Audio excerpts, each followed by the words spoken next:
하고 하겠습니다. 네, 그러면 기도하겠습니다. 하나님 감사합니다. 저희가 오늘도 귀한 말씀 듣고 이렇게 도르트 신조 공부합니다. 이 가운데서 저희 10년 가운데 하나님께서 볼 수 있는 뿌려진 씨앗이 자란 생명들이 있게 하셔서 주님의 말씀을 가진 정말 움직이는 교회로서 어디에 가든지 하나님 아버지의 영광을 우리의 모습 가운데서 말씀이 드러나서 주님의 영광을 드러내는 자들 될 수 있도록 인도하여 주시옵소서. 예수 그리스도의 이름으로 기도합니다. 아멘. 할 때 오늘 제가 잠깐 나누고 싶은 게 있는데 제 거를 이제 보다가 전도사님이신 것 같아요. 전도사님인지 정확히 모르겠는데 가끔씩 이제 공부 참고하시려고 제가 보시는 분이 계시대요. 근데 댓글 중에 약간 헷갈리시는 게 있겠구나 싶은 게 있었어요. 그리고 저도 이제 한번 나누면 좋겠다 싶은 게 있는데 뭐냐면 이게 보통 제가 율법의 기능, 용법 세 가지를 할 때 죄를 죄라고, 그러니까 죄를 죄라고 깨닫게 하고, 죄를 죄라고 알려주고, 죄를 억제하고, 삶의 규범 이 정도를 보통 많이 말을 한다 했는데 이게 좀 제가 봤을 때는 이게 연결을 다른 거랑도 같이 하면 좋을 것 같은 게 있어서 나눌게요. 이게 어디랑 되는 거냐면 혹시 의문이라는 단어 들어보셨어요? 의문. 네? 뭐라고 의문. 이게 의심되는 질문. 제가 바로 이제 나눌게요. 맞는 것 같은데. 자, 선생님이 말하니까 정답 같은데. 의문이라는 게 뭐냐면 교회 영어 사전에 있는 거예요. 한번 볼게요. 이게 교회 영어 사전에 있긴 있는데 여기에서 그냥 있는 게 아니라 여기서 이제 율법주의랑 율법 폐기주의라는 거 이거랑 구분하는 거고, 여기서 이제 율법의 기능이라든지 뭐 그런 거랑 그다음에 이제 어거스틴이 이제 이거에 대해서 쓴 거가 여기하고 연결되는 거거든요. 근데 요즘에는 그거를 이제 많이 연결시키는 거를 좀 안 하시는, 까먹으신 분들이 좀 많이 계신 것 같아요. 여기저기 저의 생각으로는. 그걸 제가 어떻게 연결되는지 말씀드릴게요. 의문, 문자나 규정, 곧 글자로 기록된 율법, 옛 언약, 성령으로 마음에 기록된 새 언약과 대조된다 했잖아요. 근데 이거 자체가 일단 어거스틴이 문자와 영 혹은 영과 의문에 관하여라는 책으로 쓴 건데, 이게 고린도후서 3장을 읽어야 돼요. 그 다음에 이제 지난 시간에 저희가 도르트 신조 공부했던 율법의 불충분성, 그거하고 연결이 같이 되는 거예요. 이거 같이 연결되는 거니까 한번 보도록 하겠습니다. 그럼 다들 고린도후서 3장 한번 보실까요? 말을 할 때도 좀 조심스럽게, 제가 혹시 너무 세게 표현한 건 없죠? 다른 데서 잊어버렸다 이렇게 말한 게? 네. 있으면 알려줘야 돼요. 그 잠깐 사이로 기억이 잘 나지 않아요. 오케이. 원래 이거를 같이 보고서 율법의 불충분성 이런 걸 해야지 이제 이해가 되고 하는 건데, 그거 빼고서 이제 율법의 불충분성 이러니까 사실은 마음에 뭐 율법이 기록되면 안 되니 뭐 이거는 행위구원이니 쓸데없는 논쟁이 나온 거예요. 반드시 기록돼야 돼요. 반드시 기록이 있어야 돼요. 3장 한번 보겠습니다. 고린도후서. 우리가 다시 자천하기를 시작하겠느냐? 우리가 어찌 어떤 사람처럼 추천서를 너희에게 붙이거나 혹은 너희에게 받거나 할 필요가 있느냐? 너희는 우리의 편지라 우리의 마음에 썼고 묻 사람이 알고 읽는 바라. 너희는 우리로 말미암아 나타난 그리스도의 편지니 이는 먹으로 쓴 것이 아니요 오직 살아계신 하나님의 영으로 쓴 것이며 또 돌판에 쓴 것이 아니요 오직 육의 마음판에 쓴 것이라. 그래서 하나님의 말씀이 우리 안에 새겨지지 않으면 그거는 죽이는 의문이 된다라는 식으로 표현을 했고요, 어거스틴이. 그리고 하나님의 영이 우리의 마음판에 새겨주기 때문에 성령을 하나님의 손가락처럼 이제 비유를 하는 거에 대해서 말을 해요. 계속 읽겠습니다. 우리가 그리스도로 말미암아 하나님을 향하여 이 같은 확신이 있으니 우리가 무슨 일이든지 우리에게서 난 것 같이 스스로 만족할 것이 아니니 우리의 만족은 오직 하나님으로부터 나느니라.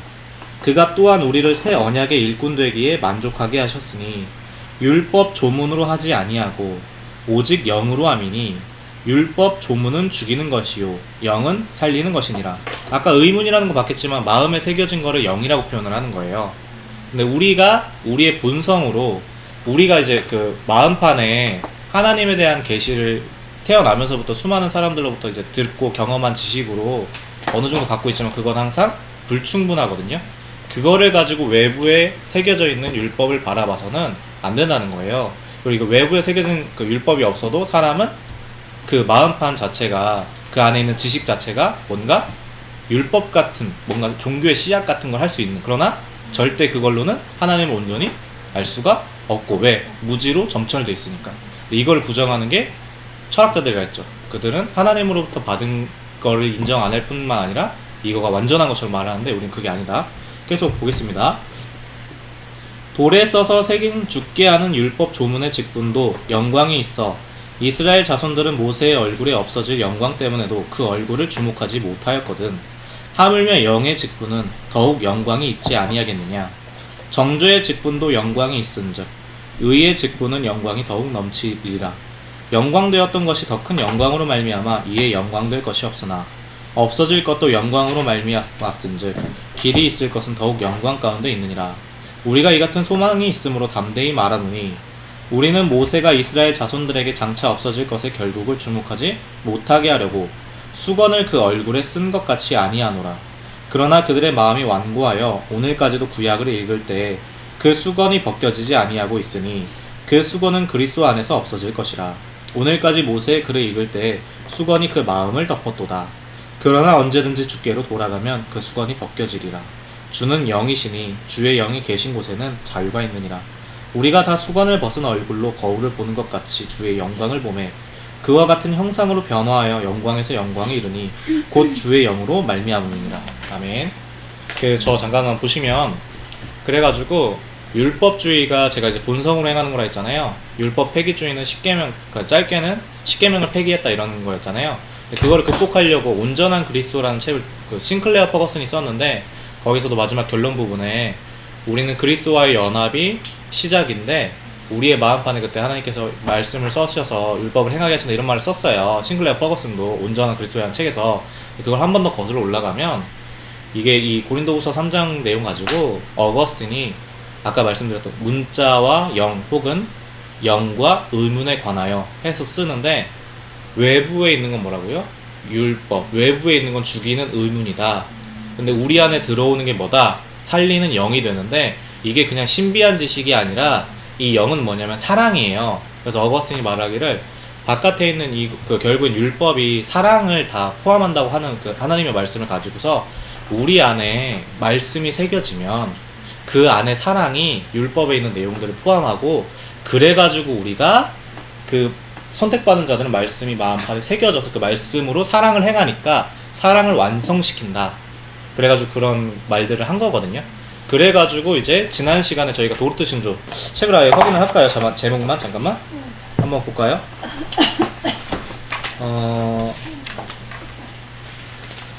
몇 쪽이지? 171쪽이요? 아니요 오늘 말고 지난 시간에 지난 시간이 아닌가 보다. 율법의 불충분성 159쪽 한번 보시겠어요? 9쪽 159쪽 율법의 불충분성. 그리고 158쪽 보시겠어요? 타락 후에 남아있는 본성의 빛. 여기서 어거스틴이 뭐라고 하냐면 우리에게 본성에 있는 거는 지워졌다. 지워졌다라는 표현을 다른 말로 하면은 없는 부분이 있다라는 거잖아요. 그리고 불충분한 본성의 빛, 이렇게 이런 빛이라고 다 나와 있죠. 근데 이게 다 획득된 지식이라고 했단 말이에요. 그 바빙크 같은 경우에는 본래적 지식이라고 표현을 하든 아니면 획득된 지식이라고 표현을 하든 전부 다 획득된 지식인데, 사람이 갖고 있는 지식은, 사람의 본성으로 갖고 있는 것들은 이렇게 불충분하게 얻은 지식들이다. 그래서 외부에 있으면 불충분한 거고, 내부에 뭐가 하나님의 복음이 직접 심겨지면 그 복음은 뭘 포함하고 뭐라고요? 사랑이고, 사랑은 뭘 갖고 있다고요? 율법을 포함하는데, 그래서 심겨진 걸로 행하게 함으로써 마침내 하나님의 그 율법을 완성한다, 이런 논리를 전개를 해요. 그러니까 율법으로 당연히 죄를 깨닫게 하는 것도 그 안에 들어가요. 근데 이제 이거를 시간 안에서 구원까지 이르는 단계로 보면 신플라톤주의, 영지주의고, 어거스틴도 자기가 말을 해요. 단계처럼 보이는 이거지만 하나의 일련의 과정이라고 얘기를 해요. 그리고 조나단 에드워즈도 책 같은 거 보면은 이런 단계적인 구분, 성령의 사역을, 이게 물론 말씀을 듣기 전과 후는 도식화할 수 있는데 그 말씀을 듣는 안에서 구원받은 백성에게 일어나는 과정 같은 거를 성령의 사역을 하나 그 사람이 도식화해서 이렇게 자르는 거에 대해서는 반대한다 했는데, 저는 이거를 어떻게 구분하냐면 말씀을 듣기 전에는 무조건 안 돼. 근데 들은 후에 어거스틴이 말했던 그 과정들이 우리가 도식화처럼 순서가 무조건 일어난다. 이거는 한번 생각해 볼 수 있는데, 그러나 제 말을 좀 약간 빠른가요? 천천히 할까요? 이해가 잘 안 가요. 오케이. 다시. 그 어거스틴이 말한 거에 보면 우리가 구원받은 자들은 율법으로 죄를 깨닫고 하나님이 나에게 필요하구나, 예수 그리스도가 필요하구나 깨닫고 예수 그리스도를 붙잡고 구원받고 율법을 삶에서 행하게 된다라는 식의 일련의 과정을 말을 해요. 근데 이게 자기가 단계처럼 말한 게 하나의 일련의 과정이라고 해요. 하나의 일련의 과정. 그러니까 구원받은 자에게 일어나는. 그래서 율법을 먼저 선포를 한 다음에 죄에 떠는 단계를 만들고서 그 위에 올라가는 단계가 아니라는 거예요. 이렇게 단계를 자르는 게 어디 거냐면 그 신플라톤주의 거예요. 이거 보면은 그 단계를 얘네는 그것 때문에 카톨릭 교회에서는 청교도 실천신학이라는 책에 보면 정죄, 조명, 사랑 같은 뭐 단계를 인정한다 이런 식으로 나와 있고, 다른 데서도 제가 이제 보니까 9단계에서 18단계까지도 본대요. 8단계에서 18단계인가? 이슬람이 신플라톤주의에 영향을 받은 이슬람이, 근데 이거를 신플라톤주의에서 찾을 수 있다, 그 기원을. 이런 식으로 돼 있는 논문도 봤거든요. 좀 질문이 있어요. 네. 아니 하세요. 그럼 단계를 나누는 건 왜 잘못된 건가요? 저 지금 그 질문 하려고. 진짜요? 나 지금 진짜 깜짝 놀랐어. 네. 그게 항상 말을 진짜 하는데, 깜짝 놀랐어. 인간이 뭔가 그 전에 사전에 행위를 하는 거가 의미가 없는 거예요. 내가 단계면 인간이 노력을 해서 그 단계에 도달을 한 거예요. 근데 그게 아니라 복음은 값없이 주어진 거고, 우리가 잘나서가 아니라 내가 복음을 듣는 와중 가운데 누가 하나님의 손가락으로 비유된 성령께서 우리의 마음판에 인각, 조명으로 새겨주시면 그 은혜로 값없이 구원받은 성도가 그런 하나의 일련의 과정을 겪을 수도 있고, 그리고 새겨진 율법으로 말씀을 순종하고 따르고 그 구원받은 성도에게서 그런 단계로 비슷하게 보이는 것이 나올 수는 있지만 그게 구원에 이르는 단계는 아니다. 그럼 그 신플라톤주의의 네. 그 내용은 어떻게 보면 그냥 사람들이 쉽게 이해할 수 있게 단계로 설명해주고 이런 거 아니에요? 걔네 자체가 원래 기독교 사상이 아니죠, 사실은. 근데 사람들은 뭐라 그러냐면 어거스틴이 신플라톤주의에 영향을 받았다라고 하는데, 저는 이제 그런 차이점들을 말씀을 드리면서 나누는 거예요. 우리 기독교가 헬라 사상과 이런 차이가 있습니다. 네. 그리고 율법의 불충분성 같은 경우에도 이걸로 봐야 된다. 우리가 타락한 그런 상태에서 내가 외부로부터 교육을 받아서 얻은 지식은 항상 무지를 포함한 불충분한 본성의 빛. 그래서 마치 뭐인 것처럼 율법이 써있긴 써있는데 뭔가 지워져 있는 상태로 써있는 것 같은 것, 그 상태로 외부에 써있는 율법을 봐왔자 그건 뭐라고요? 죽이는 것. 그래서 율법의 기능을 생각을 할 때 죄를 죄라고 한 거, 깨닫게 하는 거는 이런 쪽으로 생각을 해야 되고, 구원받은 성도에게는 우리는 아까 전에 싱클레어 퍼거슨 얘기한 것도 그 사람 쓴 책이 율법주의와 율법 폐기주의를 극복하는 게 뭐냐라고 쓴 건데, 그 결론에 대해서 좀 약간 착각을 하실 수가 있어요, 사람들이. 근데 그게 어거스틴이 말했던 내용인데, 고린도후서 3장 가지고 우리 안에 성령으로 복음이 새겨지면 그래서 하나님과 연합이 되고, 연합이 된 상태에서 드러날 수 있는 과정 같은 거, 단계 같은 거지. 근데 그 단계가 꼭 구분되거나 이건 아니라고요. 하나의 일련의 과정. 근데 누구는 신플라톤주의나 이쪽을 받아들인 계열에서는 구원에 이르기까지의 단계로 말하는데, 우리는 구원받은 성도에게서 일어날 수 있는 하나의 일련의 과정처럼 생각을 한다. 내가 율법에 비추었던 죄인이구나. 내게 그리스도가 필요하구나. 그리고 내가 새겨진 그 율법이 새겨져서 이제 사랑을 실천하고 율법을 완성하고, 이런 표현으로.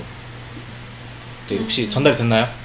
네, 그래가지고 이거를 사실 이게 같이 연결이 돼야 되는데, 이거를 연결이 안 되면 제가 율법의 기능을 다른 쪽으로 얘기한 거라고 생각을 하실 수도 있을 것 같아요, 혹시 보시는 분께서. 그래서 오늘 좀 같이, 그리고 또 이것도 얘기 나누면 좋겠다 싶어가지고 나눠봅니다. 네. 단계를 준 게 네, 사람들이 이해하기 쉽게 단계를 주었지만 네. 그것이 하나님의 율법을 말한 게 아니다 이런 거잖아요. 단계를 줄 수 없다는 거죠. 우리는 구원에 있어서 사전에 우리 인간이 뭐를 할 수가 없다. 사전에 어떤 준비도 할 수가 없다. 사전에 내가 준비될 수가 없다. 그러니까 다 그 상태라 했잖아요. 제가 죄인 아니면 의인이라 했잖아요. 죄인은 죄인이에요. 죄인이 뭘 준비를 해도 뭐예요? 죄인이에요. 그러면 그 안에서 변화가 일어난 거 뭐예요? 우리가 말씀을, 복음을 들은 거예요. 새겨진 거예요. 예. 근데 제가 그랬죠. 몇 날, 몇 시, 몇 분, 몇 초에 내가 언제 구원받았다라고 말하기가 그래서 어려운 거예요. 우리가 언제, 그래서 전도를 할 때도 이 사람이 예수 그리스도의 복음을 들었는데 저 사람에게 말씀이 언제 역사할지 저희가 함부로 몇 날, 몇 시, 몇 분이 말할 수가 없죠. 그래서 어떤지 못 어떤지 말씀의 씨앗을 뿌리기도 하고, 그래서 하나님께서 택하신 자라면 말씀을 심기고, 그게 그도 모르겠지만 그 말씀이 언젠가 성장을 한다면 믿음을 고백하겠죠. 그래서 저희가 그때 배웠던 게 뭐가 있냐면 백부장이에요. 백부장이 예수님께 갑자기 나와서 믿음을 고백하고 자기 하인을 뭐 구해달라고 이런 게 있잖아요. 그 생각을 해보면 이렇게 생각해볼 수 있는 거예요. 이 백부장이 아마 예수님께 첩자를 뒀을 것이다. 그러니까 소식을 전해 듣는. 예수님의 소식을 듣다 보니까 뭐 한 거예요? 뭔가 믿게 된 거죠. 예수님의 소식을 들었다는 게 무슨 얘기냐면 예수님이 하신 일을 듣고 예수님이 하신 말씀도 듣고 하다 보니까 뭐예요? 믿음이 생겨서 가가지고 이렇게 한 거예요. 근데 언제 했는지 함부로 말할 수가 없겠죠. 근데 언제 했는지 말하는 게 누구야? 구원파고, 그 다음에 그 꼭 무조건 절대적으로 감정적인 뜨거움이 있어야 돼 막 이렇게 하는 것도 누구예요?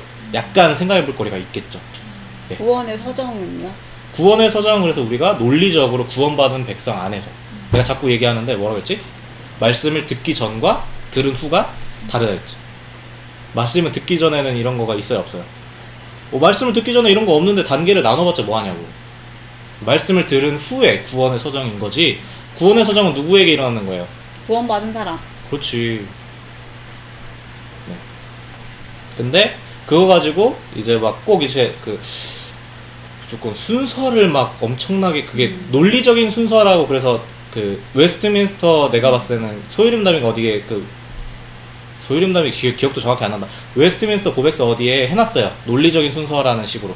근데 거기서 착각하면 안 되는 게 말씀을 듣기 전과 들은 후는 달라요.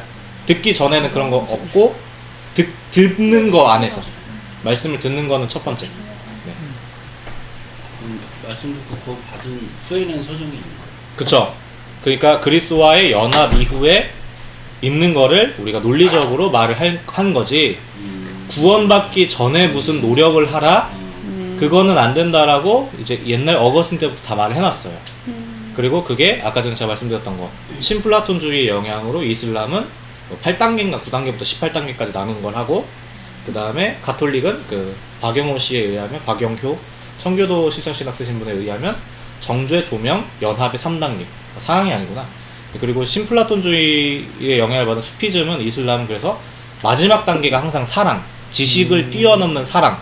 우리는 하나님의 말씀이 심겨져서 그 말씀으로 사랑하게 하는 거, 지식이 사랑하게 하는 거. 신플라톤주의는 지식을 뛰어넘는 사랑, 단계가. 근데 걔네 또 지식의 특징은 신비한 지식, 말할 수 없는 지식, 뭐라고 할 수 없는 지식. 그게 누구랑 똑같다 했죠? 자유주의 신학에 대하여 그레시안 메이첼 목사님께서 비판하신 내용이랑 똑같아요. 니들이 실천적인 거를 아무리 그렇게 경건한 척 주장하지만 이론적이지 않고 실천적이기만 한 지식은 아무런 지식도 줄 수 없는 지식이다. 우리는 그리스도와 그분의 메시지를 분리할 수가 없다. 교리와 분리할 수가 없다. 교리 빼고 예수를 믿는다고 하는 거는 말도 안 된다. 이런 식으로 이제 얘기를 했던 거죠. 그래서 자유주의 신학의 뿌리를 제가 뭐라고 했죠? 영지주의로 둔다. 그리고 알미니우스도 그때 3분설 봐서 알겠지만 오리겐, 그 신의협력주의에 영향을 준 오리겐이 그 헬라 사상과 연관이 되는데 거기에 또 알미니우스들이 좋아해요. 네, 알미니우스들이, 그러니까 알미니우스들은 몰라요. 근데 알미니우스에 큰 영향을 주신 그 나중에 다시 그 알미니우스 사상을 부활시키신 어떤 교단의 창시자이신 분이 제가 알기로는 그 오리겐의 서적을 좋아했다고 알고 있어요. 저는. 네, 어쨌든 그걸. 네. 그래서 이렇게 해서 좀 보충을 했고요. 그러면 오늘 171쪽이라고요? 네. 네, 보도록 하겠습니다. 자, 그래서 한 번만 더 말씀드리지만 이 사랑으로 새겨진 복음의 지식도 뭘 갖고 있다고요? 율법을 포함한다고요. 그래가지고 어거스틴이 그 율법 없는 이방인이 본성으로 율법을 행할 때에는이라는 거에 대해서 해석한 부분이 나와요. 네, 근데 저희가 좀 생각할 게 있어요. 제가 이제 어거스틴 선생님을 당연히 위대한 선배님이니까 좋아해서 많이 말을 하지만 밑에 있는 다른 책들도 같이 이렇게 보고 따져보고 하면 좋겠죠. 네. 괜히 이런 말 했나? 헷갈리나 혹시 이런 말 하면? 원래 그 처음부터 뭔 말인지 헷갈렸는데요. 그래도 어느 정도 대충 어떻게 된 말인지 그냥 이해를 대충 어떻게 되는가. 정리해 주신다면? 정리를 하자면 맨 처음에 그러니까 저 의문을 왜 말했을까 이거부터 시작했는데 그러니까 의문은 그러니까 이렇게 이게 뭔가 쓰여 있는 거다 이렇게 생각하면 되는 거잖아요. 우리의 마음판에 들어오지 않은 것, 우리의 마음에 복음이 심기지 않은 것은 외부에 있는 것은 또 외부에 뭐가 쓰여 있는 그런 글처럼 생각하면 되는 거잖아요. 그렇죠. 우리의 네, 마음판에 그렇죠. 새롭게 주어지지 않았다면 네. 그 어떤 것도 의문이라고 했었는 거예요? 그런데 좀 차이가 의문은 있죠. 좀 필요하다. 왜냐하면 우리 마음 속에 우리의 마음판에 쓰여져 있지 않으면 그 어떤 것도 사실은 우리의 구원과 관련은 없지만 없을 수 있죠. 그런데 필요하다. 그쵸. 이제 그래가지고 율법의 기능 같은 거 네, 봤을 때 율법 같은 역할. 죄를 죄라고 알게 하기도 하고 뭐 죄를 억제하기도 하고 뭐 그런 거가 있죠. 네. 삶의 뭐 규범이 되기도 하고 뭐 이런 것도 같이 생각해 볼 수가 있겠죠. 그다음에 삶의 규범이라는 부분에 대해서 생각을 할 때 사랑이 실제로 주어지면 나오는 게 사랑이고 그게 율법을 포함하고 있다면 자연스럽게 여기서 율법주의와의 차이가 자기 본성으로 하는 게 아니라 새겨진 말씀으로 하는데 율법을 포함하고 있는 사랑이 그 율법의 완성이 사랑이 드러나는 거니까 네, 그런 차이. 네. 네. 외부에 있고 하면 안 된다. 항상 그러니까 맨날 지식 얘기해요. 뭐가 들어와야 돼? 복음이 새겨져야 돼. 여기서도 이게 이 의문이란 단어 자체가 이런 의미를 담고 있고 그래서 아까 제가 말씀드린 거 옛날 거부터 지금까지 같이 봐야 되는데 근데 제가 한 곳에만 머물면 안 된다는 의미를 말한 거예요. 저도 이제 어거스틴만 절대화하면 안 되고 떨어뜨려가지고 지금 것만 절대화하면 안 되고 같이 이제 풍부하게 살펴봐야면 좋다. 근데 이게 질문인데 네 죄라고 아는 건 아는데 죄를 억제한다는 건 네. 어떤 뜻이? 그러니까 저의 해석이에요. 저의 해석이니까 틀릴 수 있어요. 틀리다면 욕하지 말아주세요. 네. 아직 공부가 짧아서 그런 거다 이렇게 해주세요. 아예 알겠죠? 없으니까 그러면 자, 잘 얘기를 해주셔야 돼. 자, 수정해 주시면 되지. 잘 보세요. 제가 자연법이라는 거에 대해서 한번 말씀드릴게요. 아이고야. 자연법? 뭐라고요? 자연법. 자연법. 아이고야. 법 공부하네. 요거가 안 나 사전에 꽂아놨는데. 그러니까 보통 뭐가 있냐면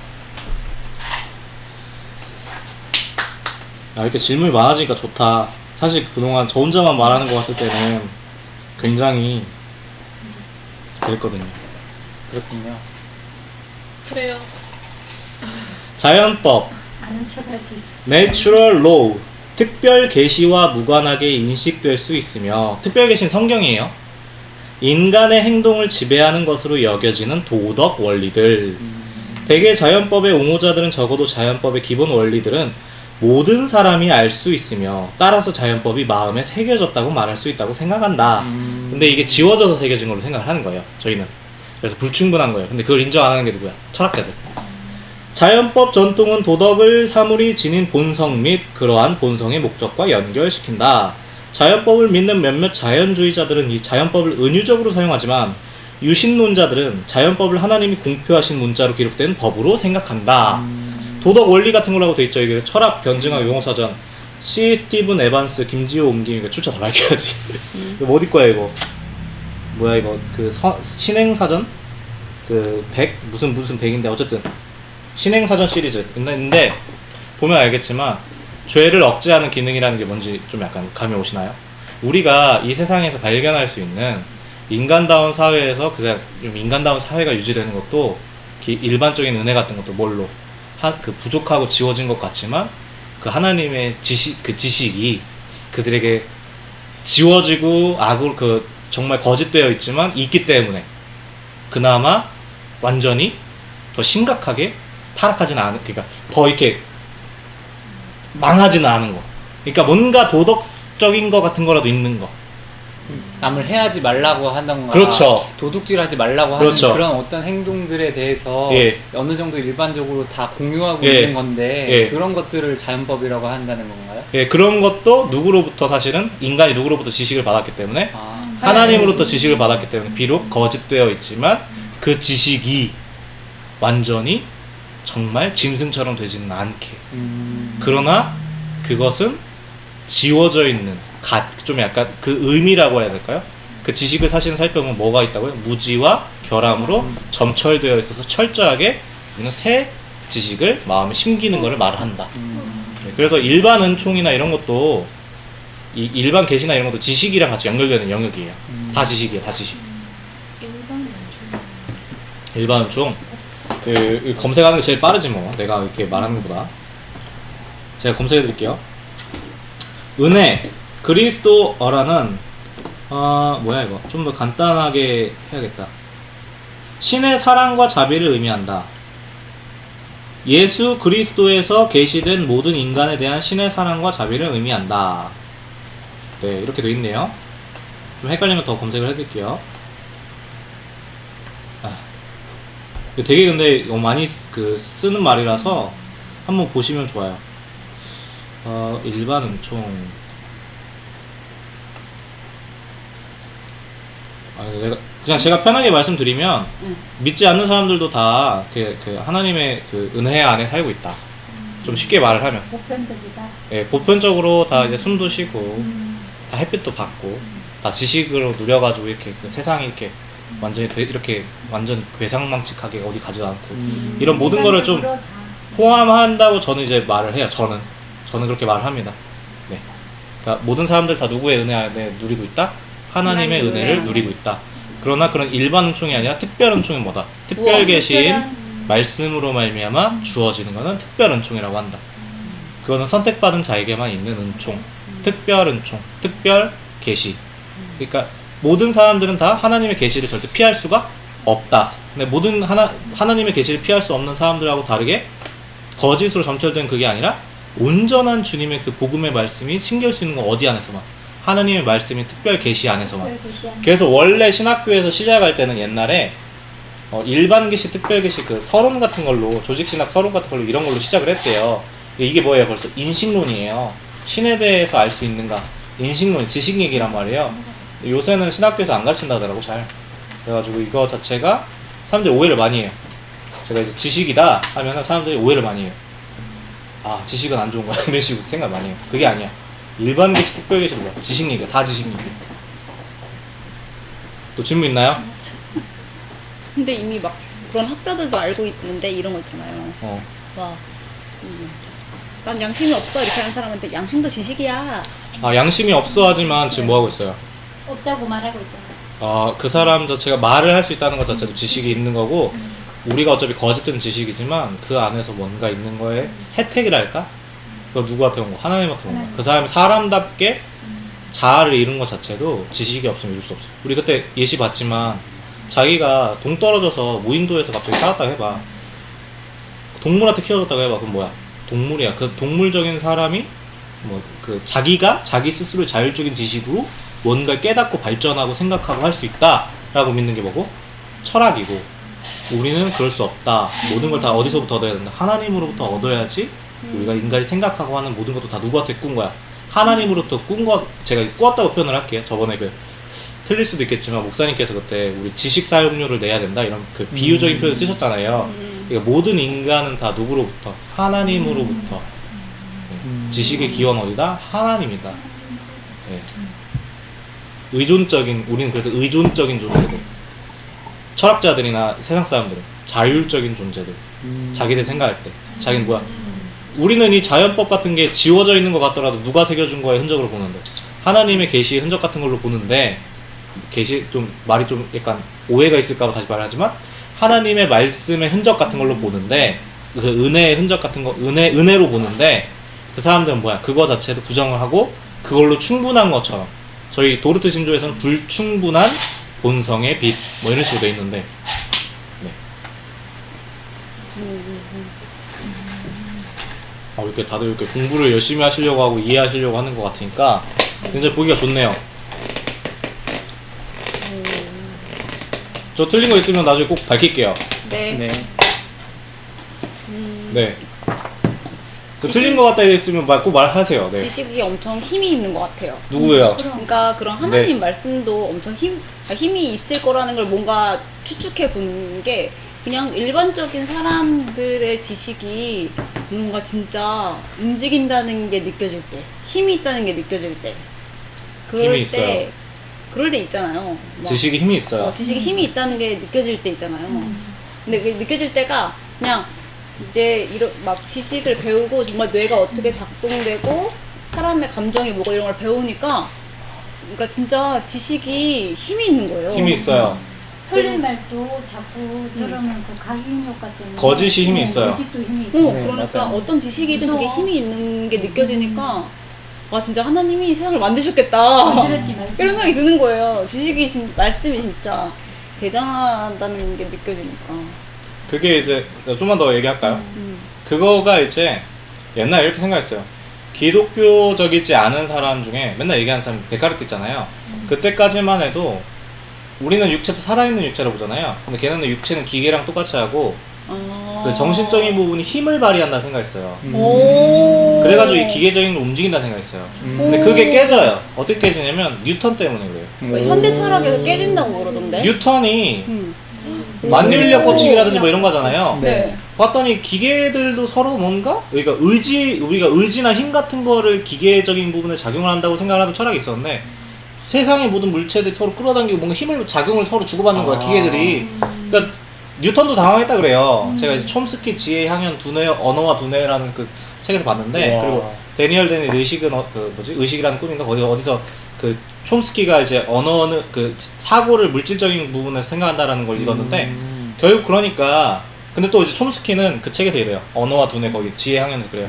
사람들이 데카르트 철학이 다 깨지고 마음의 문제가 이제 데카르트적인 오류 그 마음적인 부분을 조롱하는데 요즘에는 잘못이다 오해다 뉴턴이 탑한 건 기계론 철학이었지 마음의 문제는 그대로 내버려 두었다 써있어요. 근데 요즘에 실제로 그 촘스키 말대로 되게 조롱해요. 데카르트 오류라고 저렇게 그런 사람 되게 많아. 그런 사람 인용은 또 촘스키 되게 많이 해. 스티븐 핑커 이런 사람들이 내가 또 스티븐 핑커 별로 안 좋아하면 안 되는데 첨스키 인공지능. 근데 어쨌든 그걸 떠나서 촘스키도 이제 그 사고를 물질적인 부분에서 찾았다고 하지만 데니얼 데니 얘기 들어보면 근데 그게 왜 그렇다고요? 이제 뉴턴 때문에 기계론 철학이 깨졌어. 근데 우리는 그것도 다르다. 기계론과 정신이 의지를 갖고 있는 것도 다르고 이제 우리는 육체는 살아있는 거 그리고 지식과 의지는 어디 부분에서 영의 영역에서 제가 읽어드릴게요. 또 이제 근거 없으면 안 믿잖아. 그죠? 너무 좀 지금 약간 되게 헷갈리는데 헷갈려? 그러니까 데카르트나 그때 시절의 사람들이 진짜 그 이것이 중요한 영이랑 라한성. 물질을 분류했대요. 그래서 옛날에 이런 말이 있었잖아요. 아유. 어디 강연에서 봤는데 그러니까 사람이 생각할 때 영이랑 이 몸을 따로 생각하는 거예요. 이게 나가 아니라고 생각하는 거예요. 그래서 대표적으로 나타나는 현상이 이 한 몸을 바쳐서 국가에 희생한다. 이런 게 그러니까 이 몸은 그냥 도구인 거야. 물질인 거야. 그리고 저번에도 그랬지만 영을 물질적 개념으로 생각하니까 공간적으로 생각하니까 내 안에서 나를 보는 애를 생각하면 그 속에 또 뭐가 있나를 찾아서 오류라고 하는데 그거 자체 제가 뭐라 그랬죠? 영은 공간을 차지하지 않는데 공간 속에서 뭐 보는 나를 찾아가지고 왔는데 그런 게 이제 좀 오해로 많이 퍼져 있어요. 학계에 퍼져 있어요. 실제로 학계에. 보자, 내가 어디서 봤지? 말하다가 끝나는 거 아니야? 80 몇 쪽에서 여기까지 봤던 것 같은데. 더 이상 사례를 들 수 있는 게 없어. 근데 뭘 생각하고 있었나? 좀 그 제가 찾는 동안 한번 말씀 나누고 계시겠어요? 너 그런가? 아니야 뭔가 여기 있다. 찾았다. 273쪽.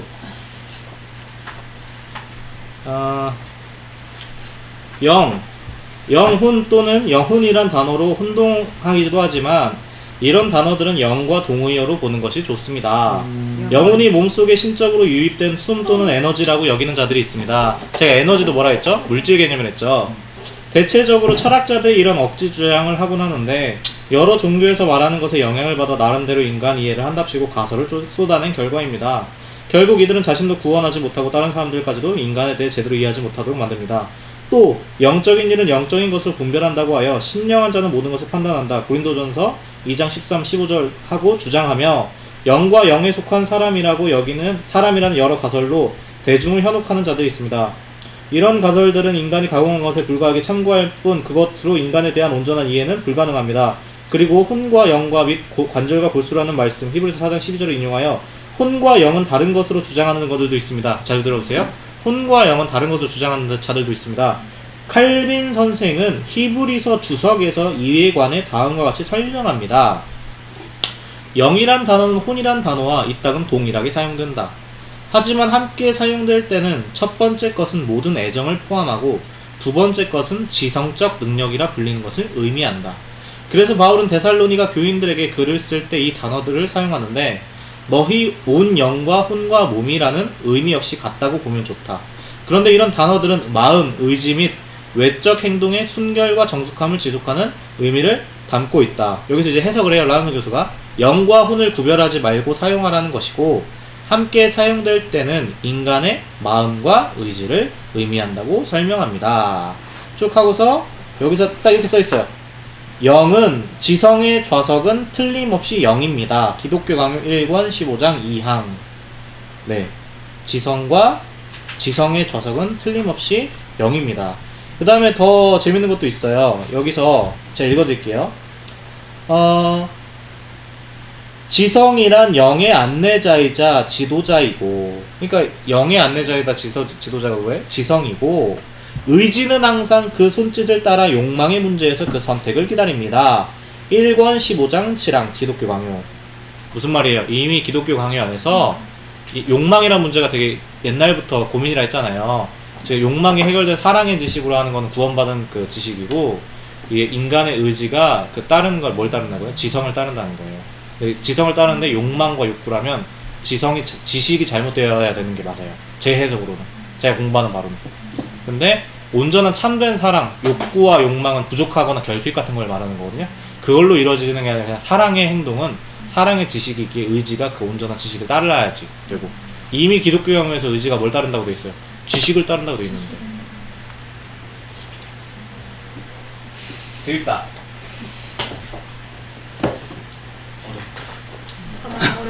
추상적이잖아요, 그죠? 네. 네. 딱 정답. 네. 제가 원래 조금 약간 옛날에 다른 공부들보다 철학적인 거나 이런 거가 조금 저한테는 잘 와닿았어요. 그래가지고 저는 약간 저런 게 좀 더 익숙한 거 같아요. 옛날부터 좀 약간 그런 게 예, 그런 집요한 게 맞아요. 결국에 분리하려고 하는 게 잘못된 거잖아요, 그렇죠? 그래서 의지하고 지식을 떼는 것도 말도 안 되는 거예요. 의지가 뭘 따라야 돼요? 지식을 따르는 거니까. 근데 영이라는 거 제가 저번에 그래서 좀 차원 지녀야 안 지녀요? 안 지녀요.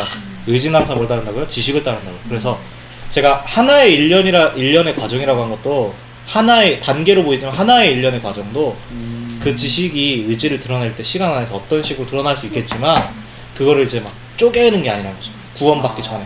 구원받은 지식 안에서 그런 게 드러날 수는 있겠지. 그러면 사실 현대 철학자들이 네. 그렇대요. 육체가 중요하다는 걸 이제 알아가지고 육체랑 뭔가 그러니까 육체가 원래는 약간 도구였고 내가 아닌 어떤 그쵸. 것처럼 봤었는데 네. 이제 현대 철학에 넘어오면서 깨졌으니까. 네, 그게 깨져서 체화주의 이런 것도 하죠, 요즘. 네, 그렇게 육체가 중요하다는 걸 알게 됐어요. 그럼 어느 정도 좀 기독교의 진리랑 좀 가까워진 거 아닌가요? 아, 그게 물질이니까 여전히. 그러니까 저번에도 그랬지만 물질에서 물질이 사본 거예요. 아, 그러니까 결국엔 에너지도 물질이적이고 그분들이 제가 저번에 누구지? 그 되게 유명하신 빅뱅 이론 같이 개발하셨던 그분하고 같이 연구하셔서 되게 유명한 그분 누구 있죠? 그 물리학으로 요즘에 양자 물리학으로 되게 유명하셨던 분. 한국 사람인가요? 스튜어트 해머로프랑 그 황제의 새마을인가 책 쓰신 분. 로저 펜노즈. 아. 로저 펜노즈 같으신 분도 보면 인간의 영혼이 죽으면 어디로 날아간대요. 날아가는 것 자체가 뭐예요? 이미 물질 개념이에요. 어디 공간에 가는 거야. 죽으면 내가 어디 공간에 가는 거야. 그러니까 과학자들이 생각하는 이원론은 내내 이론론이에요. 물질에서 물질로, 물질에서 물질로, 물질에서 에너지도 다 물질로. 네, 걔네 물질에서 물질. 그래서 육체에서 찾는 거, 육체만 있어. 그러면 과학자들이나 일반 철학자들이 생각하는 것은 네. 단계를 나누는 것 자체가 네. 시간을 생각하는 거니까 결국엔 기독교와는 지식 자체를 지금 뭘로 보냐면 이렇게 저희는 하나잖아요. 네 그리고 그 시간을 공간을 이렇게 나누지 않잖아요. 그렇죠. 근데 그게 아니니까. 그렇죠. 네. 시간이나 공간의 개념이 녹아 들어간 상태에서 뭔가를 말하기 때문에 결국엔 그 단계로 이야기할 수밖에 없는 게 아닌가. 좀 더 구체적으로 말씀을 나누면 타락한 지식을 시간 안에서 아무리 계속 주어져도 뭐만 돼요? 왜곡시키는 것만 되는 거예요. 그럼 주어질 때 온전한 지식이 주어지면 그 온전한 지식은 온전한 지식이지 그거가 이제 시간을 잘라가지고 온전한 게 될 수 있도록 부분적으로 주는 게 안 된다는 거예요. 그런 의미에서 나누는 게 좀 제가 봤을 때 좀 더 네. 그 오해가 적을 것 같아요. 네, 네. 그러니까 우리도 지식이 성장한다 하거든요. 그렇죠. 그때는 하나의 그 얻는 지식들을 약간 제가 수량처럼 표현을 하는데 이게 원래 수량처럼 표현하는 것도 저도 좀 약간 이상해요. 네. 근데 그래도 시간 안에서니까 제가 이렇게 말해요. 근데 온전한 지식으로 조명. 그러니까 내가 얻은 거짓 지식 사라져요, 안 사라져요? 안 사라져요. 그래서 거짓 지식이 있고 온전한 지식이 있어서 이 하나님께 얻은 지식은 누굴 따르니까 사랑을 드러내고 이건 거짓이니까 그래서 자유의지의 회복 같다라는 의미는 내 거짓된 본성을 회복한다는 게 아니라 내 안에 드디어 뭐도 있으니까 온전한 사랑의 말씀도 그 각인으로 주어져서 이쪽이 서로 작용을 하니까 그때 이제 진정한 의미에서 자유의지 같은 게 회복된 느낌처럼 말을 하는 거지 거짓된 본성이 변한다 이게 그 아니라는 거죠. 주입교리라고 있어요. 로마 카톨릭주의라고 하는데 거기에 교리인데 그런 거예요. 그걸 차이를 둬야 돼요. 근데 사람들이 헷갈리니까 무슨 얘기를 하냐면 이 얘기를 좀 못하고 뭐라고 하냐면 그냥 덮이는 얘기만 하는 거예요. 전가교리가 우리가 되게 중요시하거든요. 예수 그리스도의 피로 덮인다. 맞아요. 그리고 거짓된 본성은 변하지 않는다. 맞아요.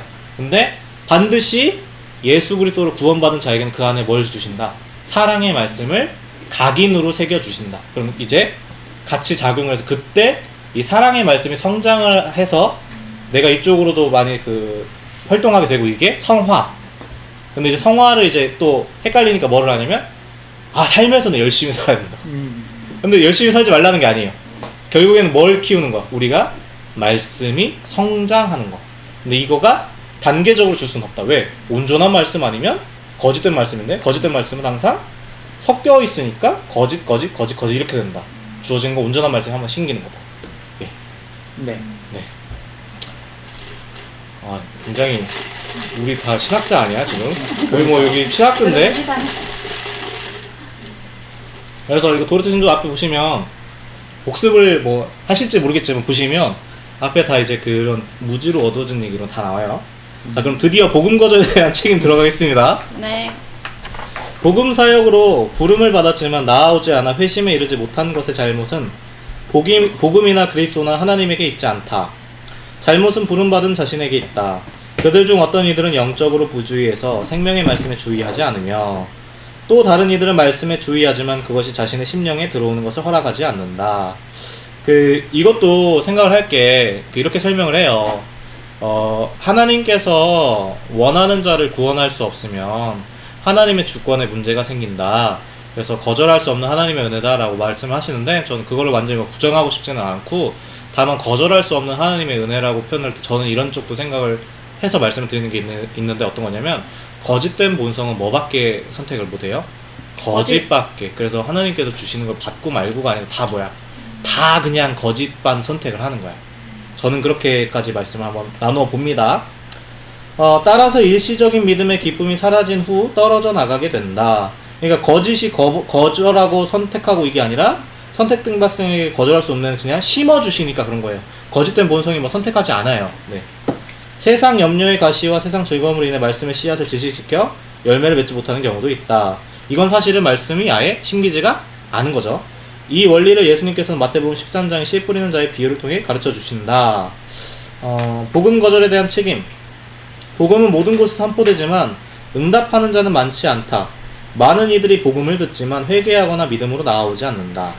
하나님께서는 복음 사역을 통해 많은 사람들을 부르며 그들에게 은사를 제공하지만 회심에 이르는 경우가 많지 않다. 누가복음 13장 23절 24절 말씀 같이 보도록 하겠습니다. 제가 좀 많이 읽어서 그런데 그 같이 한번 읽어주시겠어요? 네. 준비되셨나요? 네, 시작. 여기 역자오대 네, 다시. 주요 그거 아니에요? 누가복음 13장 맞네 맞네. 23절 24절 시작. 여기 역자오대 주요 구원을 구원을 받는 자가 적으니까 그들에게 이르시되 좁은 문으로 들어가기를 힘쓰라. 내가 너희의 이름이 들어가기를 구하여도 못하는 자가 많으리라. 아멘. 여기 보면 여기서는 이 김홍만 목사님께서는 이렇게 말씀하셨죠. 은사를 제공하지만 회심에 이르는 경우가 많지 않다라고 돼 있죠.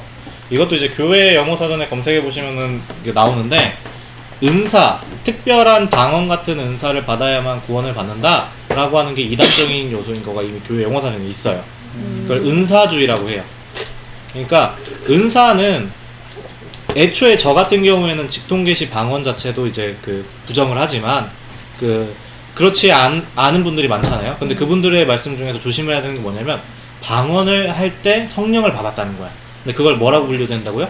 은사주의예요. 실제로 한번 검색하면 나오고요. 여기서도 보면 뭐라고 돼 있냐면 은사랑 회심이랑 구분하고 있죠. 예. 지금 이거 내가 이게 있어서 이게 구원받은 증거야. 뭐 이런 식으로 하는 게 아니라는 거예요. 그죠? 그리고 네. 그리고 제가 이제 저의 공부로는 방언을 할 때 외국어의 개념의 방언이지 신비한 말을 하는 거는 좀 영지주의. 예, 저는 그렇게 생각을 합니다. 네. 그렇다면 복음에 무슨 문제가 있는 걸까? 그렇지 않다. 복음은 하나님의 지혜로 만들어졌지만 사람들은 미련하기에 이를 어리석게 여기고 무시하는 것이다. 고린도전서 1장 23절 말씀 보도록 하겠습니다. 좀 길어져도 말씀 많이 찾아볼게요.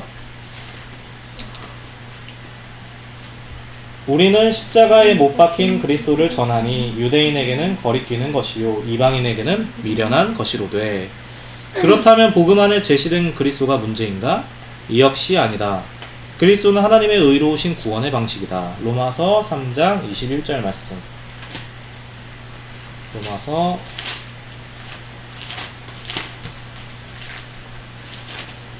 3장 21절 말씀. 이제는 율법 외에 하나님의 한 의가 나타났으니 율법과 선지자들에게 증거를 받은 것이라. 아멘. 사람이 어리석게도 자신이 의롭다고 생각하고 때로는 자신의 행위로 의로워지려고 하기 때문에 그리스도를 무시하는 것이다. 그래서 율법으로 단계를 정하는 게 여기에 포함된다고 했어요. 옛날 선배들이. 그러니까 복음을 떼고 율법으로 뭐를 하는 거가 여기에 포함되는 거예요.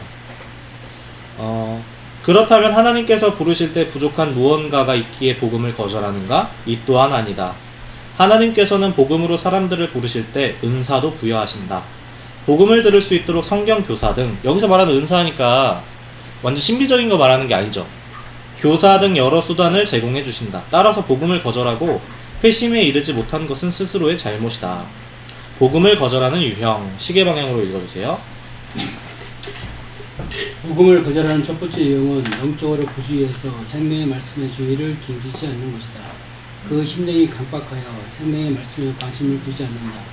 생명의 말씀을 듣되 이에 대한 소중성을 전혀 인식하지 못하며 이를 소홀히 할 경우 처하게 될 위험에 대해 마음을 두지 않는다.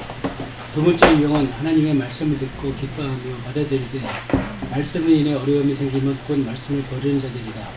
분명 이들은 말씀을 받을 때 기뻐했다. 그러나 그 기쁨은 일시적인 믿음으로 하는 것이다. 따라서 말씀을 버림과 동시에 그 기쁨은 사라지고 다시 과거의 삶으로 돌아간다. 이 역시 복음을 거절하는 유형에 속한다. 셋째, 말씀을 듣지만 세상 연유와 재리의 유혹으로 말씀의 결실을 맺지 못하는 경우다. 여기서 말하는 세 가지 유형 모두 말씀의 수단 가운데 있으며 하나님께서 은사를 정해 주시는 경우에 속해 있다. 그럼에도 불구하고 그들은 깨닫지 못하고 어떤 유익도 얻지 못한다. 말씀을 듣고 마음에 심겨져서 회개하고 그리스도에 대한 믿음을 가져야 하는데 그렇지 못하다. 이는 철저히 자신의 잠수의 것이다. 네, 여기서도 보면 뭔가 헷갈릴 수도 있을 것 같아요. 왜 그러냐면 자유의지 개념을 다 뭘로 생각하냐면 내가 뭔가 완벽하게 선택을 할 수 있어야 돼 라고 생각하기 때문인데, 제가 또 이거 읽어드릴게요. 여기에 보면 아까 읽었던 철학 변증과 용서전에 보면 조나단 에드워즈 목사님께서 결정론과 자유의지의 조화에 대해서 굉장히 크게 기여를 하셨다 그래요. 근데 결정론이 뭐냐면 이제 완벽히 다 결정돼 있다. 그럼 자유의지는 뭐냐 이런 거잖아요. 같이 좋아하는데 많이 영향을 줬다라고 그 기여를 했다. 정확한 표현은 기여를 했다라고 이렇게 나와 있거든요. 잠시만 제가 한번 읽어볼게요.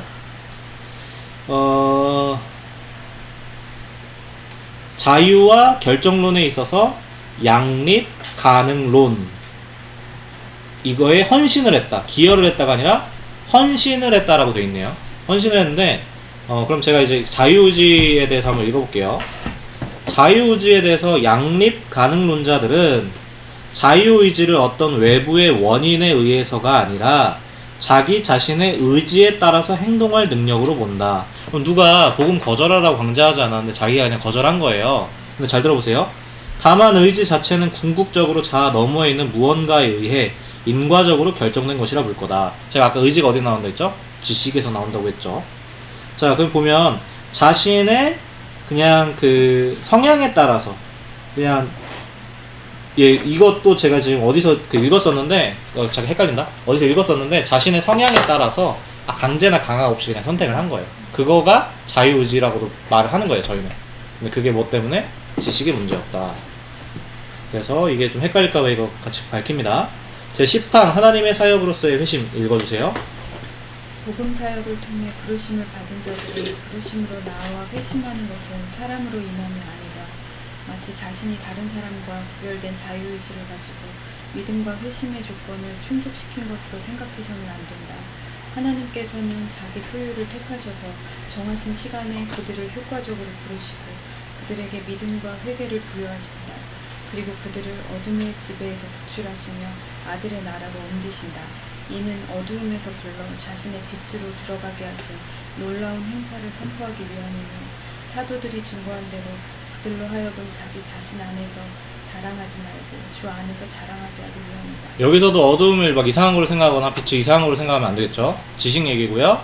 그래가지고 이제 본성의 자유의지를 회복하는 게 아니라 사랑의 복음의 말씀이 내 안에 심겨서 역할을 하는 게 있고 여전히 내게 거짓된 본성도 있으니까 마치 자유의지가 이제 제가 비유를 들자면 회복된 모습으로를 여기다가 신학적으로 얘기를 하는 거예요. 본성이 자유의지가 회복됐다 이래버리면 뭐예요? 알미니우스예요. 네. 자유의지로 돌릴 수 없다. 다음 분 읽어주세요. 복음 사역으로 인해 부르심을 입고 회개하며 주 예수 그리스도를 믿는 것에 대해 자신의 자유의지를 실행으로 돌려서는 아닙니다. 더욱이 자유의지를 가지고 회심의 조건을 충족시켜서 구원받았다고 말해서는 아닙니다. 그래서 구원이 시작인 거예요. 네. 구원이 시작이자 완성이고 아까 저희 지금 당장 하나님 나라에 산다 했죠. 네. 그는 펠라기우스의 가르침으로 그는 모든 사람이 은혜를 받았기 때문에 믿음과 회심으로 나올 수 있다고 주장하였다. 그리고 모든 사람이 자유의지를 가지고 하나님의 은혜를 선택할 수 있다고 하였다. 또한 회심을 위해 자유의지를 실행하여 은혜를 적당하게 생각할 수 있다고 하였다. 그의 주장은 자유의지를 높이고 하나님의 은혜를 낮추는 것이다. 결국 하나님의 주권이 있을 곳을 없애버렸다. 펠라기우스의 주장은 실로 교만한 것이다. 근데 여기서 보면 일반 은혜를 가지고 믿음과 회심으로 나올 수 있다 했잖아요. 근데 제가 일반 은혜도 뭐하고 연결되어 있는 게 있다고 했죠? 지식이라는 영역을 했잖아요. 의지가 지식에서 나오고 어떻게 보면 펠라기우스는 자유의지를 주장했다고 하는데 사실은 지식이 무지로 인해서 하나님과의 관계가 끊어져서 무지로 점철됐다는 것을 부정한 거나 마찬가지예요.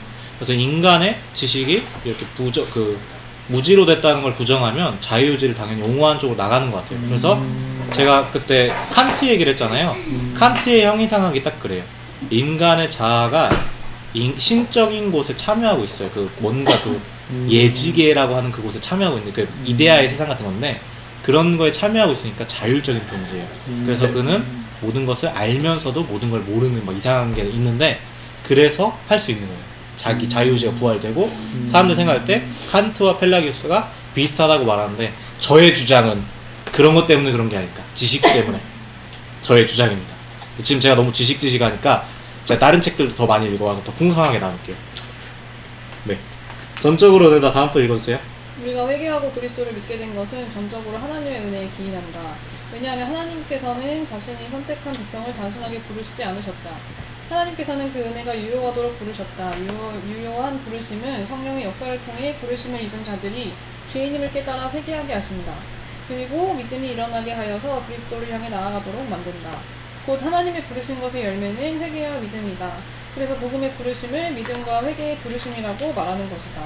하나님께서 복음을 통해 효과적으로 부르실 때 그 효과로 사람은 회개하고 믿는다. 이러한 효과적인 부르심과 격심의 결과 어두움의 나라에서 아들의 나라로 옮겨진다. 네, 이것도 마치 단계인 것 같죠? 옆에다 기록 한 번만 해주세요. 하나의 일련의 과정. 구원받은 자에게. 그러니까 하나님의 나라의 결과로 옮겨진다라고 한 게 전 개인적으로는 조금 약간 아쉬워요. 그래서 결과로 옮겨진 게 아니라 이미 하나님 나라 백성이 그 전에 단계를 구분하면 뭐가 된다고요? 율법주의. 실제로 골로새서 1장 13절 제가 한번 보도록 하겠습니다. 골로새서 1장 13절입니다.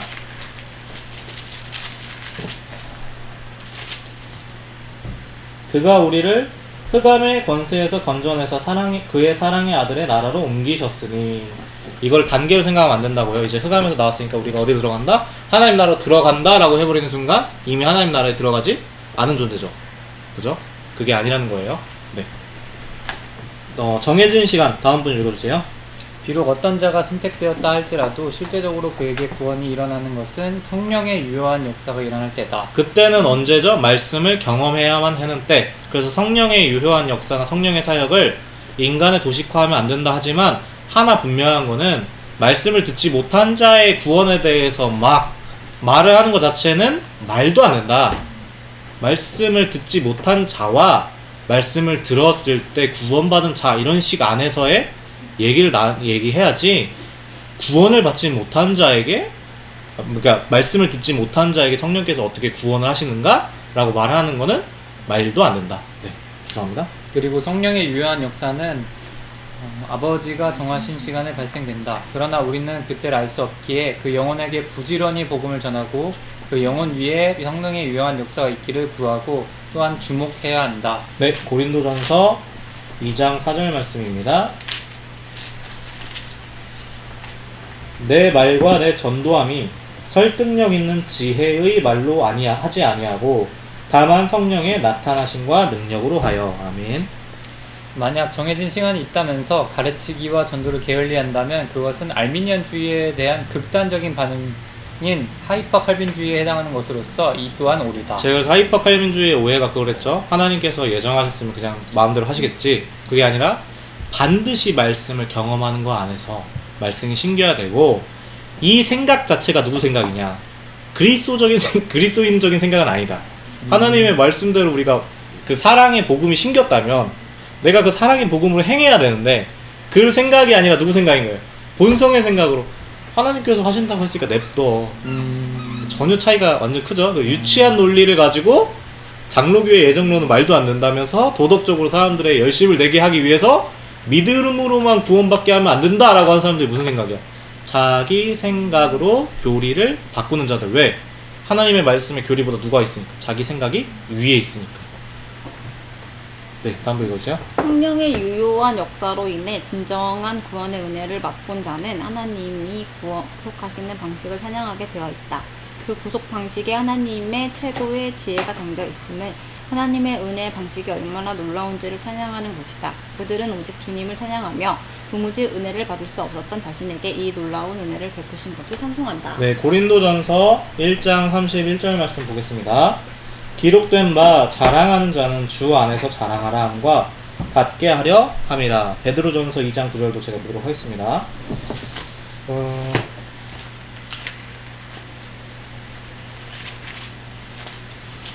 베드로전서 2장 9절입니다. 그러나 너희는 택하신 족속이요 왕같은 제사장들이요 거룩한 나라요 그의 소유가 된 백성이니 이는 너희를 어두운 데서 불러내어 그의 기이한 빛에 들어가게 하신 이에 아름다운 덕을 선포하게 하려 하심이라. 아멘. 질문 있나요? 아니요. 없으면 다음 주에는 10이랑 회심을 이끄는 성령의 사역 보도록 하겠습니다. 감사합니다. 감사합니다. 네. 와.